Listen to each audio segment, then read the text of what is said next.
right. Make a start. Alright, boss.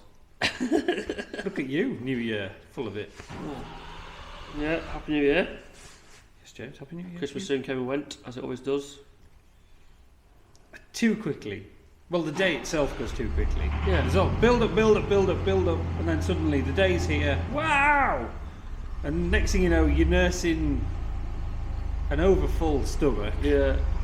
And then next thing you know, it's done with. Oof, Yeah. Done. Another year. Every Christmas Day night, I'm like, that's it gone. Like, you get into bed, you're like, that's another one gone. And it just goes in a heartbeat. Yep. But, yeah, nothing we can do about it. No, but Just enjoy it. you've plenty of kids knocking around. That time flies when you... Yeah. Yeah. I'll be honest, I do very little towards it. Lindsay does it all. Because she's a legend. James. So, yeah. That's, Yeah. You are present for the day. You weren't sat on the sofa with your laptop. No. I stopped on the 20th? The Friday before, whatever Possibly, it was. I think. Yeah, it was the 20th. Yeah, I stopped and I didn't do anything till... I didn't do much on Boxing Day either, actually. Although I was sat on the sofa subconsciously, I was still thinking about work. Oh, I have no doubt, yeah. Which is why you got a message on Boxing Day, because on Christmas Day, I was sat on the sofa and the trouble is, like, I wasn't intentionally thinking about it, but everyone, like, you become aware as you're older, I think, that your subconscious is just there ticking away in the background, and I don't know what happened, but you just get these, like, out of nowhere, it's like, oh, what about doing that? And we've been on about building a bale packer for years. Yes. And we've done a little bit of this, that and the other, but the answer is, the truth is we've always been too busy. But it was basically how to arrange those bales in such a way, so little square bales, in such a way that you could wrap them, and the machine would basically create a pack. So anyway, that's why you got a message on Boxing Day, because I thought about that on Christmas Day while I was sat on the sofa. But I was quite happy to think about stuff like that. Had you been playing with Lego at the time, James? No, I have no idea what I was... Why I was Just thinking about it. inspiration hit. Yeah. Boom. Yeah, out of nowhere, it's like, oh, what about doing that? And it probably won't work, but yeah, you never know unless you try. No, exactly. So yeah, so that was But the problem about trying is you have to be really invested in it. I don't think there's any kind of just try involved in this one, is there? If we want to come up with this thing, No. we're going to have to invest, first of all, time. Yep. And money. Yep. To then come to a point where we go, oh, that doesn't really work very well. Well, you're in no man's land then. No. And both of which we're quite short of at the moment, for various reasons. Yes. So I can understand how, it's like a lot of things in life, but once you get to a certain level, things then become easier. It's like making money. Once you've made so much money, then making more money on top, it's easier. Yeah. You've got economies of scale, for instance. Yeah. You've got other people then maybe working for you, so you can then afford to spend time doing other things. Or afford to spend time looking into ways of making more money, rather than just making money the way you know how. Yeah. Yeah, and I'm convinced, I've said this to Lindsay quite a few times, the more you have, the less you need. The more money you have available, the less you actually need. The example is like, so if you're earning plenty of money, and one of you can afford not to work, then you're not having to pay for childcare, which is a massive chunk of money to find every year. Equally, if you've got plenty of money, you would argue you don't need to buy life insurance, or you don't end up paying interest on a mortgage. Do you know what I mean? The more you have, the less you need. Absolutely, yeah, same thing, exactly. Yeah, I see what you mean. It's the same thing as, like you said, if you have the money available to you, you can go and use that without having to go through the rigmarole of trying to persuade someone to lend you the money, and then pay it back at whatever rate. But also, I think, like when there's if you've got plenty of money and you can live well within your means, having that source of money, that's where a lot of people will fall down. Is that the lifestyle matches the income, and possibly sometimes exceeds it, which is why people can end up with millions of pounds and still end up bust, and people don't really, who haven't got millions of pounds, think, how the hell do you end up with millions of pounds and then end up bankrupt? Society doesn't help. No. Society and big business, they want your money. We want your money. We're gonna shove everything down your throat to make you think that you need to spend that money, preferably with us, to make your life better, to make you happier. We're going to sell you an image, a better image of yourself if you buy this product. Yeah, and it isn't always the case. No, but if you're happy, like you say, if you're happy with yourself, for instance, Chell and I have talked about this a few times. Oh, if you won the lottery, what would you do? I'd pay the mortgage off. Yeah. And I might swap a tractor. Might. Yeah. But it'd have to be a bloody good deal. You said, alright, you won the lottery, you got a couple of million. What car would you drive? Well, it's not wrong with my pickup, really. It's still moving. It's gone through an MOT. I'm getting another year out of it. At least. That's going nowhere for another year. I said, oh no, but what about a car? Like a fancy car or something? Oh, well yeah, alright. Maybe an old Range Rover or something. Yeah. Don't want a new one. No. No way. I don't want a new one. Break down all the time. Because my values that I have now, I would like to think, wouldn't really change. Yeah, I suppose it's easy to say, but because I haven't been used to money, I haven't. You could possibly get used to it. Yeah. I'm not saying that, and I'm not saying that I'd be down in my socks and messing around, but I would rather take that money and put it into something. Yeah. Because we haven't had it. Yeah. So. Yeah. If we won the lottery, just buy a farm. That would be. I think that's kind of where we both ended up. Yeah. Yeah. Just. Yeah. Buy a farm. Pay the mortgage off on the one that we have. Yeah. On the toy size one that we have. And go and look. Go and take your lottery win and go and put a deposit down on a farm that you'd like. Yeah. Just gluttons for punishment, really. Like, no one in the right mind would do that, but you just. It's just, I don't know. Just. Anything that you like the look of. This 4 mil. Yeah, this is how I make sense of it. So I know I like what I do, and I know that I don't want to do anything else. I have sort of dabbled with other things, but I always end up coming back to what I do. I love farming, I love agriculture. It's just what gets me out of bed in the morning, and I've never been able to make sense of it. But the way I make sense of it is, I watched an episode. I've never watched that many, but Deadliest Catch, where it's fishermen who are trawling out of Peterhead in the north of Scotland, going into the North Sea in the most horrendous weather. And I'm like, you could not pay me to do that job. And someone on there, they once said, oh, right, why do you do it? Well, to them it was like, well, because it's what I've always wanted to do. I've never wanted to do anything else. If I won the lottery, I'd still be doing the same thing. Yeah. And that made me realise, well, that's why I like what I do. Because it's what I've always wanted to do. It's what I was born to do. Same as, here's a random one, Simon Mayo. Was a Radio 2 DJ, is now on Greatest Hits. That lad was born to do drive time on radio because he is brilliant.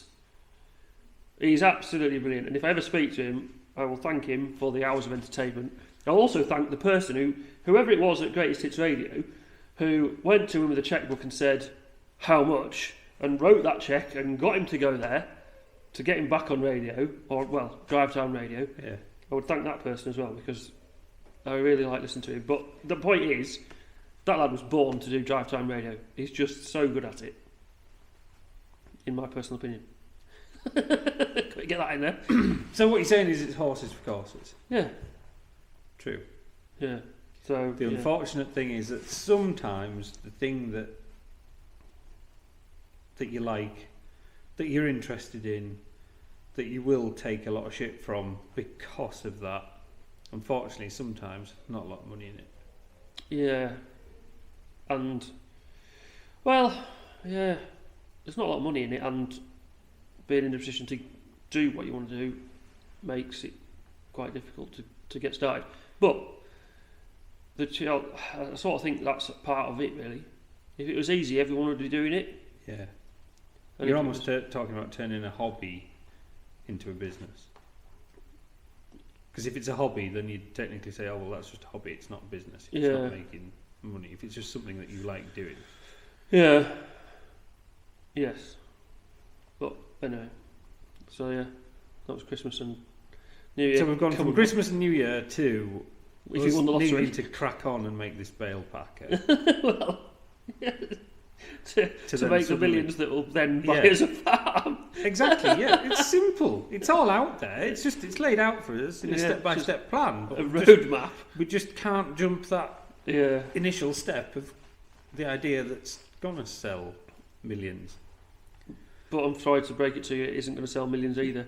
Exactly. This is a lot of business models completely miss this bit out of. All right. Well, how many? What size is your target? Is your target customer base? Yeah. How many of these things could you, even if you get 100% market saturation, how many of these units are you actually going to be able to sell? Yeah. And start to think, whoops. Yeah. But equally, that's like part of what we do is just can't help but think of, look at problems and solve them. And, look for solutions. So not necessarily solve them, because you can't solve every problem, but it's the key to finding the one that lots of people have. Yeah. A problem that lots of people have, and you come up with a very elegant, cost-effective solution. Yeah. Which is kind of what I'm trying to do with Lax Line. Like clusters dropping off cows. Yeah. So, yeah. Ta-da, problem solved, elegant, yeah, really effective, and really unobtrusive. Yeah. Just works. Done. Yeah. Simple to the point of, oh, is that it? Yeah. Often, elegantly simple. Yes, that's all you need. You just need that, and it works well. I don't know if I told you, did I tell you I've sold some Lax Lines to Switzerland? Yes. And that was quite... Did we talk about this last time? It's been a while since we've had a chat, and I'm thinking we maybe talked about it. Anyway. I'd know if I'd watched. Yeah. There's 34 Lax Lines going to go to a farmer in Switzerland, and that deal was done over email using Google Translate. He spoke French, I don't speak French. I think this is where we chatted about it. I think this is where we started saying about how ignorant we are towards other languages. So that was thanks to Google Translate. Yeah, that's a deal done. So yeah. Anyway. Just so long as you got your conversion factor right and didn't think you were in Swiss francs as opposed to euros or something daft. In fairness, that's not my problem because I've quoted him in pound sterling anyway. So he just pays. Stick with that. Yeah, I'm not trying to complicate the job too much. Leave that to someone else. So yeah. Simple. So anyway, you landed in the workshop, didn't speak. Well, no, you did say Happy New Year. And then grabbed a marker pen. I probably didn't even say that. Yeah. You did. Marker pen, scrabbled for a piece of paper because you had to download the list of things that we've got to talk about. Yeah, exactly. I thought, while this is fresh in my mind, I thought, hey, this is going to be entertaining. I shall write this down. And point number one happened to be camper vans. Because I'd spent a very, very long drive down here, stuck behind 3 of them. Really? Yep. That's unfortunate. Well, the problem is that there was 2 together, and there was one like half a mile in the distance. And I thought, if I do finally talk this Mini into mustering up a couple of extra ponies to perform an outrageously dangerous overtaking on the 2 that we've I'm just going to be stuck behind that one. And I never had a chance to do them anyway, to be honest with you. So now you know how people feel about being stuck behind doing a tractor. Farmers. Yeah. Which is, again, what we're going to talk about, is that, I don't know about you, but even if I'm in, like, the pickup and trailer, and if I can see a queue forming behind me, and I know I'm not going as fast as I could simply because either I've got a good load on, or I'm holding people up, I start to feel uncomfortable. Yeah, you're aware. I start to feel, acutely aware that I'm hindering people here. Yeah. So I will do my best. Yeah. At the next sensible point. Yeah. Slide in, let them past. I did exactly that on the way over to Lancashire on Saturday. I had Lindsay and the girls with us, so there was no bashing on. It was just like steady away ride over. And there was a van behind us. He was obviously on a job, needed to get on. And to be fair, like the way we go down through the Dales, you're struggling to get on. So I just thought, on that road, you have to pull in to let people past anyway, coming the other way. Yeah. So I just pulled in and like let the car come past that was coming towards us, and then to like let him pass. Kept your indicator on. Yeah, just like let him get on. He's got a job to do. We're on a steady ride out. Exactly. Yeah. A lot of these people that you do really get stuck behind, they've no place to be. They're just waltzing along, and honestly, I think they are in ignorant bliss. Yeah, absolutely. A world of their own. Yeah. All the time in the world. Oh, I didn't know this. Oblivious to the fact that there's actually people in that area that live there and work there and are trying to get on and do their job. Yeah. So actually, like, they just want to get on and get to where they're not. They're not. Although I do it. What do you call it? I get bollocked all the time by Lindsay for looking over the hedge. Intimidating other road users with your big nasty pickup. No. I was meaning looking over the hedge and looking at what is going on in the farmer driving. Yeah. All right. I do that, and even when I'm like, I do quite a bit of that, which drives Lindsay's like, look at the road. I'm like, I am looking at the road, but I'm also looking over the hedge and see what's going on. Are we crashing? No.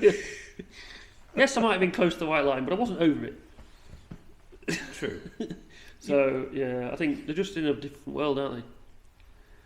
Yes, very much so. And again, with tractors, I'll try but it depends what you're hauling as to where you can pull in. Yeah. Oh, you've got a tractor, just pull off the road. Not with rather a heavy load of silage behind you or something. No. But I have the points that I pull in when because I go up and down the Dale a lot, especially through summer.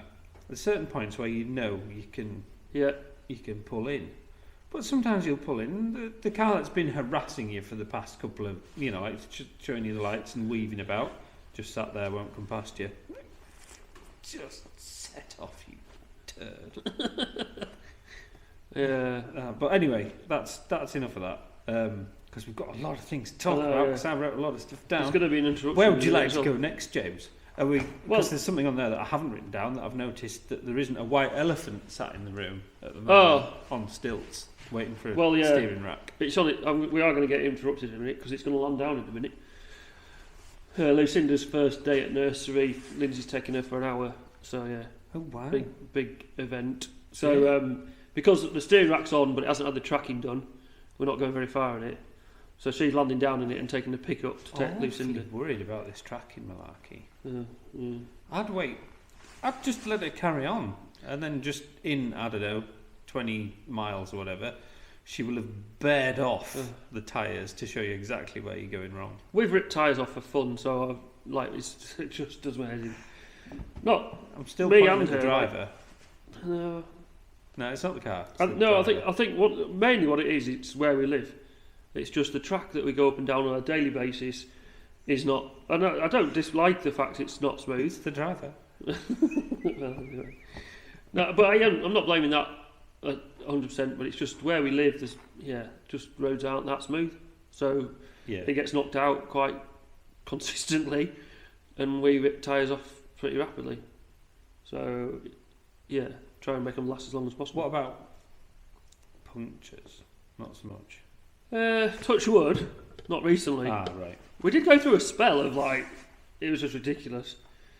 I've gone through pickup and car, multiple punctures in 2 weeks. I'm like, kind of loud. Oh, and the trailer as well. The trailer had to do it, getting punctures. No, stream rack's back on, and it's booked in to go and get its tracking next Wednesday. Cool. So good stuff. That's sorted. Up and mobile. Which just moves us on to the next point. Yes. Which is something I've been thinking about as well. And it's really starting to annoy me. Go for it, James. Not for the reasons that most people get annoyed about them. Ooh.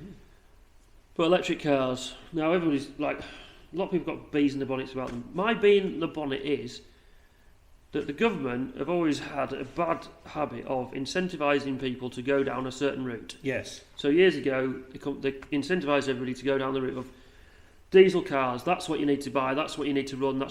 And at that time, diesel was cheaper than petrol. Yes. And this is like 15, 20 years ago. Now, for years, everyone went down the route of diesels. And for years now, diesel has been more expensive than petrol. Yep. And my biggest concern, well, not my biggest concern, but one of my serious concerns with electric cars is if the government incentivises us to go down that route, and there's a lot of reasons why I get it. I'm not saying it isn't. I think it's part of several solutions to the problem, not the solution on its own. Because for certain people, it does exactly it what works. it It's works. brilliant. Yeah, it's brilliant. If I was in a certain position, I would definitely have an electric car in the story. But for where we are, what we do, I am reluctant to. Well, I just think that we're going to get wronged by the government because somehow they are going to make it very expensive to run an electric car, whether it be tax, whether it be taxing electricity, putting VAT on. I don't know somehow. There was a video I saw earlier about how much it costs to fuel an electric car compared to an older car. Yeah. And I'm not like, I mean, funny, but I just think Dad's done it for years, running older vehicles that you don't lose a lot of money on the depreciation. They're quite efficient because they were pretty efficient when they were new, and they're still efficient. They're like, repair bills aren't that much because they're just reasonably easy to repair. And like, I just think, well, we've got our car, it's a 12-year-old, if not 13-year-old now, car, diesel. We really like it. For another 8-10 grand, we could get exactly the same, and it'd do exactly the same job, and we could run 2 of them. Yep. And just share the mileage to spin them out as long as possible. That isn't necessarily the answer. That's not necessarily what we're going to do. But there's a lot to be said for running a fleet of old cars, so that inevitably you pay for it. You either pay for depreciation or you pay for repair bills. Yeah. Depreciation on new cars scares the life out of me. So then we're into repair bills, which if we're running multiples of the same vehicle and sharing the mileage between the 2 of them, yes, you've got your insurance, yes, you've got your tax, but if you're not coughing up thousands in depreciation, but also then, not just that bit of it, it's fueling them. If you're fueling them and they're doing reasonable miles per gallon, we're not going to, I don't know. Anyway. You're talking to someone that's running a mini diesel. Yeah. So the car itself, it won't be worth £1,000. No. The time we've had it, it's doing like 55 miles to the gallon. Yeah. It's £20 a year to tax it. Yeah. It's bangonomics. Yeah, you've said that in the past. But the biggest problem that we ran into was the dual mass flywheel went and took the clutch with it. So take it in bits, put a new flywheel in it, put a new clutch in. But I don't know what the hell, something had happened as well at the same time, because put it all back together. I really don't think I did anything wrong, but I may well have done. But everything was put back together, all fluid levels back to where they should be. And not long later, the gearbox locked up and took the centre out of the clutch. Oh. So, back in, engine out again. Bought a second-hand gearbox off the internet, delivered £150. Thank you very much. Yeah. Simple enough. So that little exercise of putting all those bits together, 2 clutches, the dual mass flywheel was the worst thing. I think that was about 650 quid. Yeah. But all those parts, not taking my time into it, but all the parts and what have you, they could be standing at as another, 900 quid probably. Yeah. Everything in. So yeah, we've put a bit of extra time and effort into it, but this was a good couple of years ago. We've done, thousands of miles since, and it's. To that end, I think this is where maybe we're a bit, because we are prepared to rip into a car and fix it. And if you're not, or you're not in a position to do so, or you haven't got the tools or all the knowledge or whatever, that's where it sort of the sort of pendulum swings the other way, because you take that car to that, what you've said then, that's a couple of grand, isn't it, at a garage for the labour alone, really, before you put the parts in. It was enough to scrap the vehicle if you weren't willing to do it yourself. Yeah.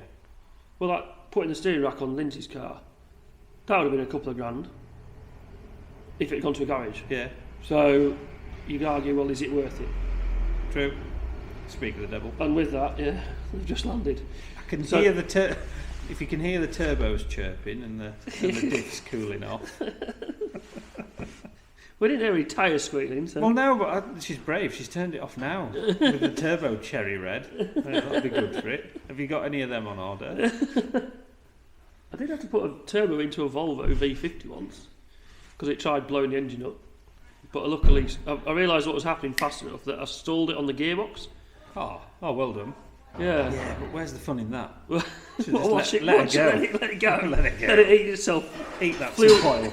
Yeah. Till it blows up. True. Yeah. Right, we'll have a quick break. Oh, we've got the full team. Right. So you think we're going to be suddenly from out of nowhere? It's going to be costly to run an electric car. Well, no, I think it's going to gradually increase over the next 10, 15 years, because then we'll get used to it. It'll just become part of normal life, and you're like... But, I don't understand how electric cars have been touted as being, but it's only pennies to fill up. I thought, how? Considering it wasn't that long ago, my electric bills were astronomical. Well... This is what, why would the people who are installing the electric chargers throughout the network, throughout the road system we have at the service stations, where is the incentive for them to make it so much cheaper than diesel? They only have to be a little bit cheaper than diesel, don't they? Or petrol, or whatever. They don't have to, it's not in their interest. And then we make an absolute fortune out of charging people to charge their electric cars because it's slightly cheaper than petrol or slightly cheaper than diesel. But I think as this 2035, when we're meant to be all electric, I just think we're going to get absolutely rinsed because we have no other option. Well, you think about 10 years ago, 10 years in the past, not a lot of advancements have come on. Admittedly, the electric vehicles have come on a bit. Yeah. But still, the technology they're nearly all still on lithium ion. Yeah. That's the technology that we're still at. And until there's a massive leap forward there, but even then, I'm not saying that they're not inefficient at taking charge and then delivering it back out. No. It's more a case of, going back to me, our electric bill was astronomical. If I was charging a car, a very, very hungry thing for a household circuit to cope with, is a car sucking away on it. What would that have done to my electric bill? Is that not the biggest thing you could be drawing electric for? A lot of people that I know that have got electric cars, they plug them in at home, and they said unless we make a dedicated outlet for it, it takes too long, or it won't do what I need it to in that time. Yeah. So you're then looking at putting maybe another 30 amp cooker circuit in, just to feed your car. Yeah, and someone pointed out that everyone's got a smart meter, and I don't know if this is strictly true right now, but it's probably going to become true in the future, that they could differentiate between what is drawing the power, and so if the government wanted to tax electricity that's going into a car and through a smart meter, they could. I see what you mean. Yeah, and not throttle you back as such, but more a portion. Oh, that's heavy. That must have been. Yeah. Or knowing what's happening. Well, and even if they don't do that, they could probably come up with some system where you've got to that like a pay per mile system whereby you've got to say how much you've used, and then they tax you on your. And there'll be a way that they could use the tracking and the telematics through the car to tell you whether you're telling the truth or not. Definitely, yeah. So it could there's no getting out of it. It could all very, very easily be linked to the car, and the car would tell exactly what you've been doing, where you've been, how hard you've been pressing the throttle. Yeah. It'll tell all sorts of tales about. In fact, they probably already do. Well, every time a pickup breaks down, you ring the garage and the like, they can dial into it and say what you've been doing. So it's not a million miles away. Yeah.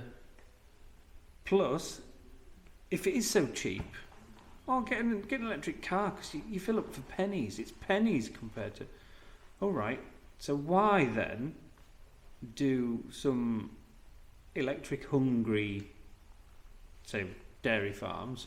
Dairy farms are quite hungry for electric. Yeah. They've got plate coolers going, they've got vacuum pumps, they've got all sorts going.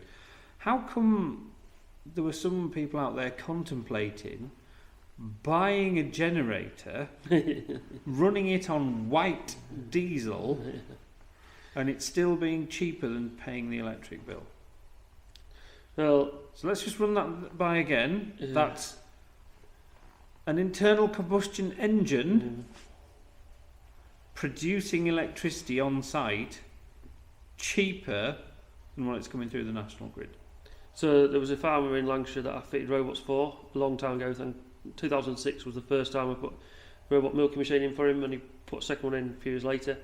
He packed in because he was in a really bad electric contract, so he sold his cows, packed in milking cows because it was costing him that much a month. It's costing like $3,000 a month in electric.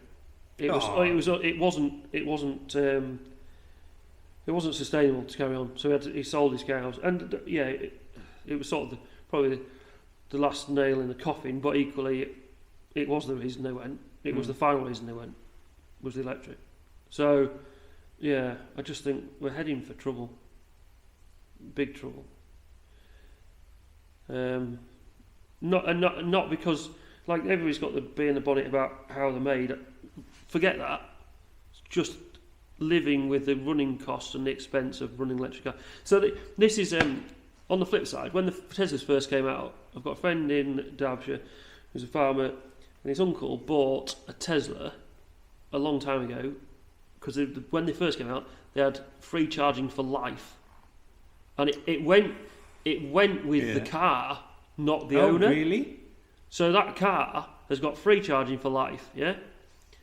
He then bought the next one. So they've had that a long time. They've done a lot of miles in it, and it's done a really good job. And yeah, they've got panels. They've got the solar panels, so they can charge it for not a lot at home. But also when they're out and about, it's costing them nothing. Yeah. The next one they bought was free charging, but it went with the owner. So if he sold the car, that's the end of the free charging. And he said he would never buy another one unless they did the free charging. So that's a bit of a telling tale. But I would still, yes. That says a lot of stuff. But again, I don't think that you could walk past that kind of a deal. No, I don't think you could. And equally, I don't think Tesla could afford to do it again. I suspect it was basically, we need to sell these cars, how are we going to do it? And that was one way of convincing people to buy them, was to say, you could have this vehicle, you could run it for and fuel it for nothing. So those two used Teslas that they've had, what are they worth now? They'll be worth more to them because they've got the whole charge thing on them. In fact, I would argue they're probably worth putting a new battery pack in, should they need. One's already had a new battery pack, but that was a separate thing altogether, to be honest. That was quite soon after it was new, I think, for some reason. There's a whole story about that. But Yeah, I don't know. It's but like everyone's kicking off about batteries aren't recyclable. Well, that's only going to take time before you know it. And I think somebody else already has started being able to recycle the batteries. So I'm not too wound up about that. Yes, there's minerals in them that are being mined by child labour and that. Yeah, I'm talking about 10. It's 10 years now. That's 2035 is when we're meant to be fully electric. So 10 years from now. When you say fully electric, you mean all new produced vehicles? I think, yeah, is it not the banning the production or banning the sale of combustion engined vehicles? Or diesel, petrol, I can't remember how they've specified it, but yeah.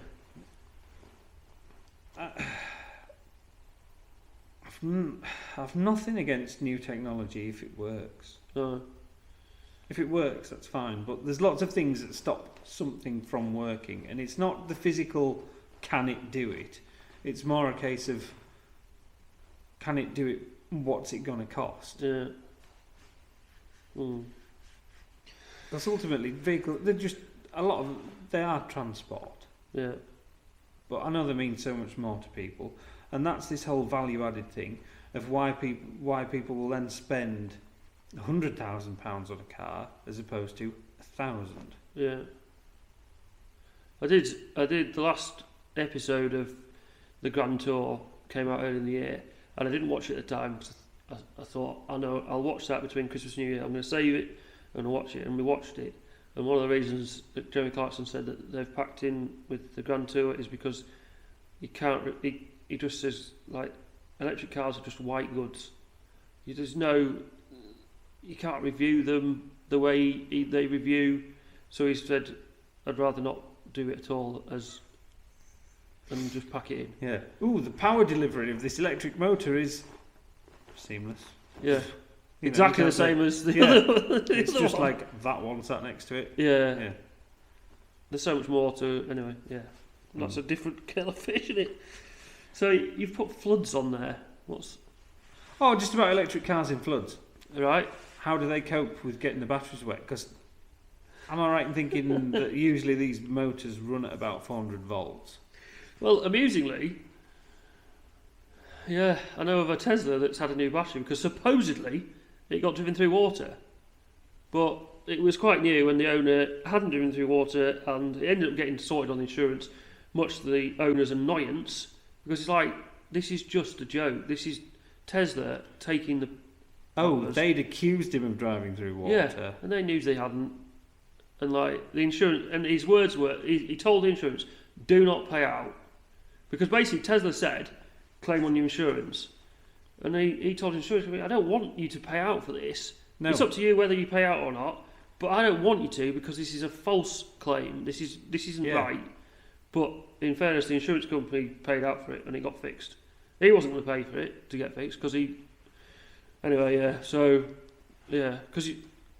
I'm guessing the road outside... Well, Lindsay messaged you actually, didn't you? So we had a lot of rain the night of New Year's Eve, didn't we? New Year's Eve through the day it started raining. Yeah. It started raining hard about in the afternoon. Yeah. And then just got worse and worse.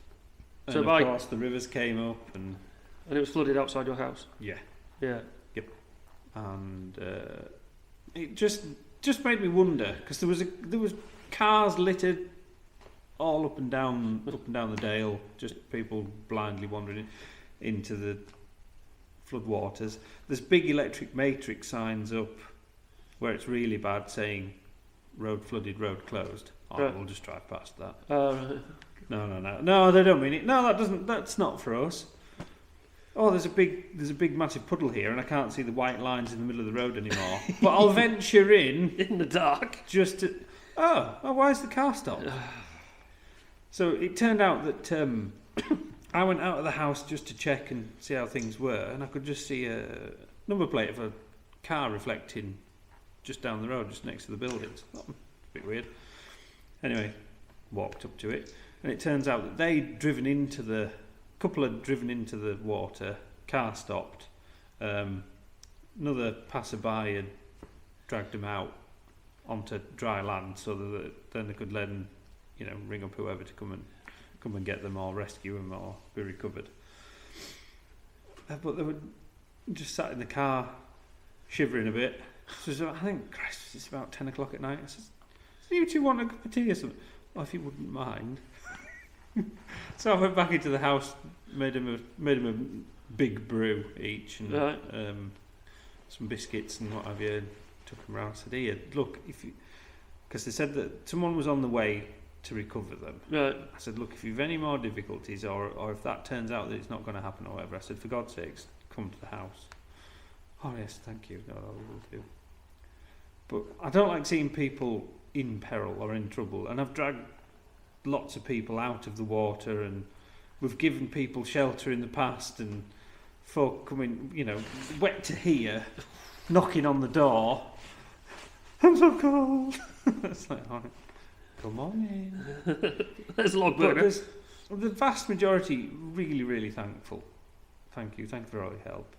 Been amazing. But there's some that we've had in, you just think, get out of my house. Right. Just as though we were supposed to be doing this for them. No real thanks in them. No. I've gone out of my way to help you. Yeah. And A sense of entitlement. well, yeah, one such fellow was in a nice-ish Merc, driven into the water, and the water was quietly rising still at this point in time. Driven into it, car stopped. He was talking to Mercedes, like their own in-house recovery service or whatever, when I got to him. And he was telling them, I've driven into the water and the water is still rising. Like he was expecting the person on the other end of the phone to summon a helicopter to just magically beam him out somewhere. No real taking responsibility for his actions then. No. And we said, look, can you get your car in neutral or whatever? We'll help, because it is rising. At the moment, it's probably not knackered. Yeah. But if you get into neutral, we'll help shift it out to where... No, I do not. The car will not. I'd put it in neutral. And I don't know. I don't know whether it was just a bit panicky or a bit... But he'd lost all sort of common sense. To the point where we would... Okay, stay there then. But no, we took him out and, we said, right, well, brought him into the house and, right, you stay here and wait for whoever's supposed to be coming for you. But again, no real thank you for all of your help. It gets to a point where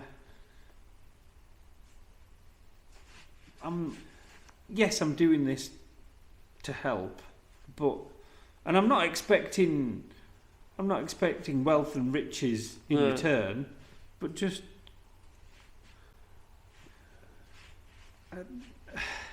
be thankful. Yeah. Not. This doesn't just have to happen. No, we don't have to do this. We could just leave you. Exactly. Yeah. Exactly. Yeah. But again, that's just one. Yeah. Just one There'll be a lot more. In fairness, the ratio of people that have been grateful to the people who haven't will be far more grateful. Oh yeah, exactly. Which is why the previous owner to where we were, apparently he just said, "Oh, if it starts being stormy and the rivers start rising and the road starts to flood, I'll just lock the doors and just don't. If anyone knocks at the door, don't bother." Right. Apparently that's what he'd been saying to other people.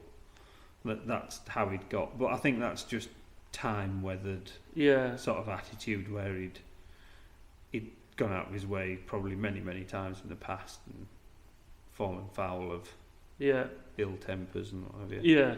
As though he'd been duty bound to do something about it. Oh, it's somehow his fault. Yeah. It's your fault that I've driven into this. It's your fault for this. It's your... Yeah. Go on then, National Grid cost.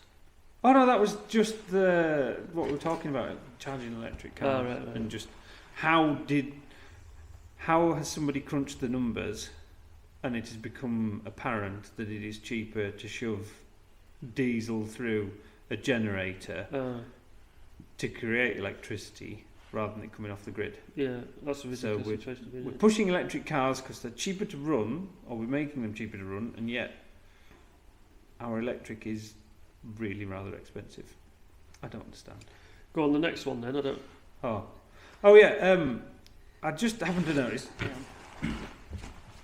James here. I don't know whether these toolboxes that you've been using recently have been heirlooms, but I think it's about time for Christmas. You should have bought yourself a new toolbox because I think the other one's leaking. Looking at them. Yeah, it did look. Yes, quite it had rusty. been. Yes. No, it leaked. Kind of. Well, it was when I was riding around in the loan pickup. Yeah. It had a back on it, and somehow it filled my toolbox with water, and I didn't notice straight away. And I didn't sort it out quick enough. So yeah, stuff started to rust, and I've had to have it all out and clean it all up and try and sort it. But they're still showing a bit of. And in fairness, they did end up in the back of my pickup, and the carpet's wet, so that's why they've got in a bit of a state. But yeah, so you don't need to use one of your tradable tokens for a guilt-free gift. Then. No, although I think that is the way to go. In as much as this is us talking about Christmas presents or presents in general, just basically a token that says from whoever decides that it's acceptable to go and buy what you want. Yes, it's for someone who's in industry. Yeah, basically, who doesn't want to see someone else pay the VAT on a purchase. Probably doesn't want to spend that sort of money because it's quite a lot of money. Yeah, and it should be bought by the business really, but it would make their life easier. Yep. So Mike made Vicky watch that episode, and I think a digger is on the horizon for Christmas next year. 2025 Christmas will be a digger. Yes. But anyway, it'll be bought by the business. And that's the thing. Yeah, like you say, it's not that you want it as a present. No. It's just that you want a guilt-free ability to go and buy the thing. Yeah. Don't give me hassle if I land back with this. Yeah. If I've spent this much money on this, there's a reason why I've done it. Yeah. And I've agonised over this for ages. Yeah. I've thought about this for way too long. Yep. There's nothing you could say to me now that I haven't said already to myself. Yes. Yeah. And looked at it many times on many different platforms. Researched every which way of doing it. So you want to see the spreadsheet? Do you? Yeah. You've invested way too much time on what should be a straightforward decision. And in fairness, I do wonder if you just not within reason. A lot of things you think about buying and actually like the actual cost of them isn't that much. We're like, this. And actually, you've just got on and got it bought. The benefit from making your life easier and more efficient because you don't have to trail somewhere to go and get whatever it is and then come back with it and then take it back and then come back is more than the cost that you're gaining so much more from having it and being able to do your job there and then and not think, I can't do that job yet because I need to go and get that. Yeah.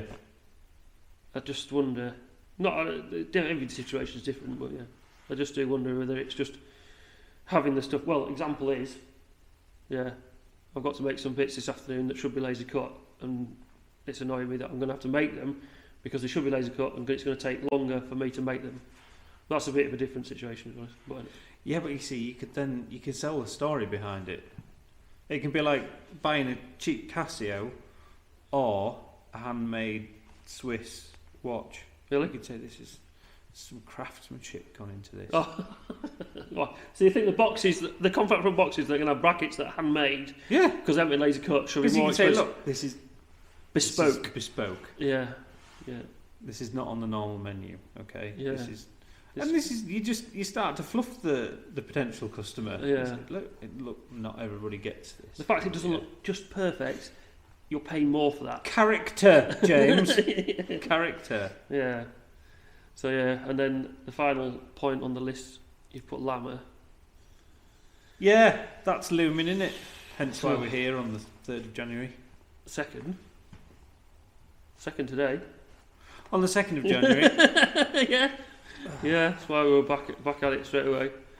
Yeah, because it's 14 days away now, and a load of work to do, and so yeah, shouldn't really be sat here talking, but we are because we're committed to doing this. So. For you, listeners, it's for you. Yeah. It's all for you. Yeah. So for all 20 of you. Yeah. Would it be 20? Maybe. Must be some. Yeah. There's got to be some. Hmm. Yeah. They can't all be the same person twice, or 3 times, or 4 times, whatever it is. So yeah. So we've got quite a lot of work to do, and like LAMMA is. I booked a machinery show at the NEC, held in January, and I have a love-hate relationship with it. I hate. You hate the cost and effort that goes into it. Yeah. However, you love talking to public and previous customers, or hearing good reports back about you. Yeah, I mean, on the actual show days where you're there and you stood talking to people, that's the bit I really enjoy. But that's like 16 hours at most. At the most. 2 8-hour days at most. You're doing that. There's days in beforehand, and there's a couple of days afterwards. And what's more demoralising is when you've got a name and address of somebody, you had a really long chat with them, and they're like interested in something you've got that you've shown them, and they're like, right. So you ring them the week afterwards, and they talk to you as if you're like, and you've said, I'll ring you next week, and then I'll ring you next week with that price yeah. of what you've just asked me to quote for. And then you ring them, and they're like, who? Oh, I don't remember that. And I get it that they'll talk to a lot of people in that day. But even so, it's like, really? And I'm reluctant to say it, but I've said it for the last few years. And this is the last time we're going to LAMMA. And the trouble is, I'm reluctant to say it, for various reasons. Like this year, we've actually moved, so we're not where we were last year. We've been in the same spot for a few years, well, ever since it went to the NEC. But we've moved because I halved the size of the stand that we were buying and spent that money elsewhere. Just because it was too much, it just annoyed me. And LAMMA themselves, the people who run it, insist on coming round on the show day and getting you to sign up for the next year. And if you don't sign up, then you don't get there's an incentive rate. You don't get your spot that you've got. Yeah, you basically you sort of guilt tripped into signing up, and I understand it from a business side why they do that, but it just annoys me. And what made it worse last year was they sent an email out the week before saying, make sure you have the responsible person on the stand to rebook for next year, otherwise you won't get this, you won't get that, you won't get. Basically, just you've got the carrot and the stick. Well, basically just using a stick to say, sign up for next year or you're not getting this, that and the other. To which that email just irritated me to death. And I left it 24 hours and then replied.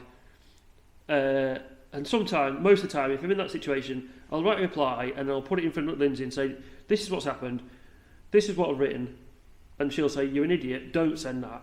Don't do that. You just get over it. She is your filter. Yeah, exactly, yeah. She is your knee-jerk Because sometimes you get filter. so wound up about stuff, you're just like, I can't get it out of my head. Anyway, the exception was last year. I got this email, left it 24 hours, wrote the email reply, because the only source of income for LAMMA is the exhibitors. They don't charge an entry fee, which I don't disagree with. It's always been free. I think it should be free. Yeah. But the way they're treating the exhibitors does piss me off. And so the first line of the email, after 24 hours of digesting it, started with, this email really pissed me off. And I went into the reasons why, and I did get a response back, and that's the only time I've ever done that, to be fair. Yeah. I did get a response back, but it was just the same generic sales BS, and it didn't appease me. It just annoyed me as much as ever before. So that's why I went to cereals. That's why I went to the machinery show in the southwest, because I basically thought, balls to you, half the size of the stand and spend that money elsewhere. You don't deserve all our money. Well, yes, you're saying that you had this bad feeling with this email, and that they would come round, because I've confronted them as well when I've been on the stand, because they'll come wandering up to me saying, "Oh hi, I'm from such and such, blah blah blah. Hi, look at me, I'm a girl. But just were you thinking about maybe next year?" So, talking to the wrong man, mate. Go on, he's over there. Off you go. So I'll point them in your direction. Yeah. But when we were collapsing down and talking to other, was it the after that first day we went for a bit of a wander around, talking to other exhibitors, and a lot of them were saying, yeah, all these strong arm tactics and the cost that it is to come here. A lot of them were saying, I'm not paying straight away. They can wait for that. Yeah, because that is the one thing you can get them on. Is just basically just stall paying for it as long as possible. Yeah. Because it's just like balls to you. And I don't I'm not proud of it, but I did do that because I was just like so pissed off with them. Well, and you leave it. What you do is they send emails and then you just leave it till they start ringing. That's when you pay it. Because then you know, right? Well, it's registered that I haven't paid. Now the fact that they're having to ring me to get the money, I didn't speak to them. I just paid it, but I just waited till they started ringing because I was just so annoyed with them. Because no other show does it. Like Cereals doesn't do it, and that's a big agricultural show. Well, ultimately, who is the customer? Well, who is the LAMMA show and all the officials? Who's your customer? It's not everybody that's turning up in the cars and walking around there. It's your exhibitors. Yeah, they're our customers, the people that are showing up. Yeah, exactly. But yeah. So to then go to your customer and start strong arm tactics, you have to have this right, you have to have that right. You've got to pre-book for next year. You've got to. Whoa. Yeah, and it goes up every year, so it's getting dearer and dearer. Everything's going up every year. It is a huge expense for what it is. It's for 16 hours. Yes, and I would argue. Yeah. The latter half of the second day goes awfully quiet. Yeah, so you're sort of down. Your 16 hours turns into 13, 14 pretty quickly. Roughly, yeah. So yeah. So go on then. You put your alright. Those are the hours of which you're actually getting to see people. Yeah. If you put cost per hour. No, you don't. Here's a frightening one. Yeah. Add up all the costs involved of going there. Work it out. Well, even if you don't want to put cost per hour on, you could just say all the costs involved of going there and weigh that up against direct sales from the leads that you got from going there. Oh, I've done that before. And it sort of it wipes its face if you look at it. It depends how you look at it. It sort of wipes its face in some respects, but you can soon engineer it in a way that it doesn't wipe its face. You could, exactly. But then it's what it is after that is the people who come on months later. Oh, I saw you at LAMMA. Yeah. And you can end up in a situation where there's people that you speak to at LAMMA that don't do anything, and then there's other people who you don't speak to at LAMMA but say, I saw you at LAMMA, and then do something. And you're like, oh, well, you can't. Those are the ones you sort of struggle to account for as well. Yeah, because you don't know. Were you going to look at the website anyway?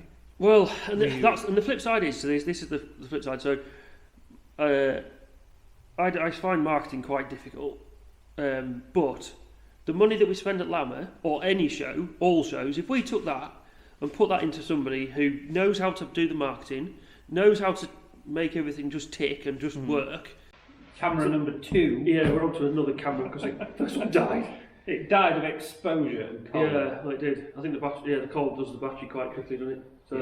So we're just saying about LAMMA and the cost involved, and the strong arm tactics, and taking that money and putting it into somebody who is really good with marketing would mean that then we could potentially get more sales, more consistently throughout the year, rather than all at once.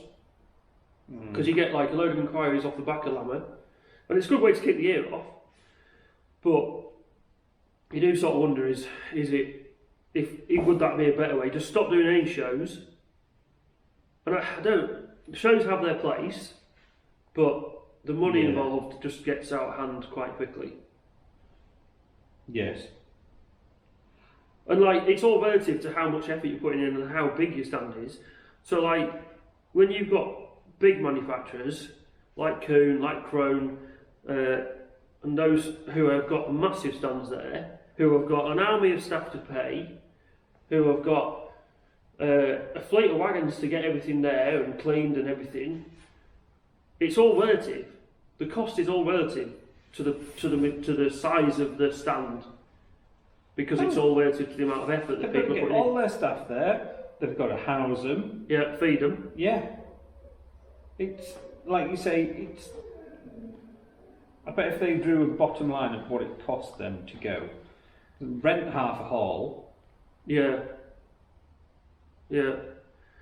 And arguably, the cost of the stand, this is where I contradict myself in a way, the cost of the stand relative to all the other costs isn't potentially, isn't. It's not the biggest. It's not the biggest expense. No. Well, especially for someone like Krone, because by the time they've a fleet of wagons and all the staff and fed and watered and everything, the stand is actually possibly. But again, because LAMMA is now, well, it is the biggest machinery show in the country, isn't it? Yeah, by a long way. And it is impressive. Like when you go there, it does. It's absolutely. Impressive. But if you do not have a presence there, then what? Yeah, well, that. What sort of a sign is that? And it's a bit like playing the lottery. It's like once you start, you don't stop. Oh, my numbers might come up now. Yeah, and like that's all the time niggling away in the back of your mind. And then, or the other option is for like farmers. It's like if you start putting treatment on your silage when you're making silage, if you stop, are you then going to end up with a load of rubbish silage? So it's a bit, yeah. It's like wearing lion repellent, James. I'm wearing this expensive lion repellent, but it's working. You see any lions? Yeah. When was the last time I was attacked by a lion? Yeah. It's working. Yeah. I daren't stop. The only way I get attacked by a lion. The only way to test it was to go to a zoo, put yourself in front of a lion. That's just asking for trouble, though, James. I'm not looking for trouble. Yeah. Hence why I'm wearing the repellent. See? Yes. Yes, it is. So I might end up signing up again, but they give you like 31 days or 30 days to consider it and back out if you want to. And in some respects, it's easier just to sign up on the day and then consider it afterwards. Which is basically what I did last year, because I like signed up on the day for what we had and considered it and thought, balls to this. We're going to half the size of the stand and spend half the money elsewhere. Yep. Because in fairness, you can, like, for a lot of less effort, there's a lot of single day shows you could go and do. Which, yeah. And that's exactly what I did. Well, yes, I would also argue that the size that LAMMA is, I would argue it's difficult to get around. Unless you're there for both days, Yeah. then it's a real whistle-stop tour. You can't maybe talk to all the people that you'd want to. You'd have to, if anybody was looking for you, like we've talked to people that have come last minute, probably last minute of the last day. Yeah. Oh my God, I'm glad I found you. I've been looking all over. I've come over especially to come and see whatever. Well, that did happen like 2 years ago, didn't it? Mm-hmm. It's somebody who'd been around the whole of LAMMA looking for a machine that we sell, sat outside, and then rung me while I was on the stand at LAMMA and said, "We've been looking for this machine, we can't find it at LAMMA." And I said, "We are here. This is where we are." And he came and we ended up talking to him after the show had finished on the second day. So that's your proof that, well, you could argue our marketing isn't good enough and we should have made people aware of that, but it's always going to happen. Not everybody looks at everything on the internet, which is, again, is like, well, I don't know, I think... There's nothing like seeing a machine up close. No. And ideally, then getting a demo, but it's just getting your foot in the door. Yeah. So it's a bit of a... And in some respects, as the distributor for Swaperi, if we go, do we just have a stand for Swaperi? Is that the way to do it? Because as a distributor for them, we have a responsibility to be there. I think the fact that you're there will hold great weight with them, surely. Yeah. Because they'll be under no... They're in the business, they know what marketing costs. costs. Yeah, and that I think is what a lot of people who don't do any marketing or aren't involved in marketing and also kind of don't run their own business don't understand how much it costs to try and get a lead. Yeah. So like, go on then. Print publications. Going to print. How much did it cost to have like half a page in? Well, it varies The massively. Guardian or. Oh, Guardian's a non-starter. Farmers Weekly's a non-starter because it's like because they're weekly. It's a lot. It adds up to a lot of money really quickly, and I don't think, in fairness, for what I do, they're just going out the door that fast.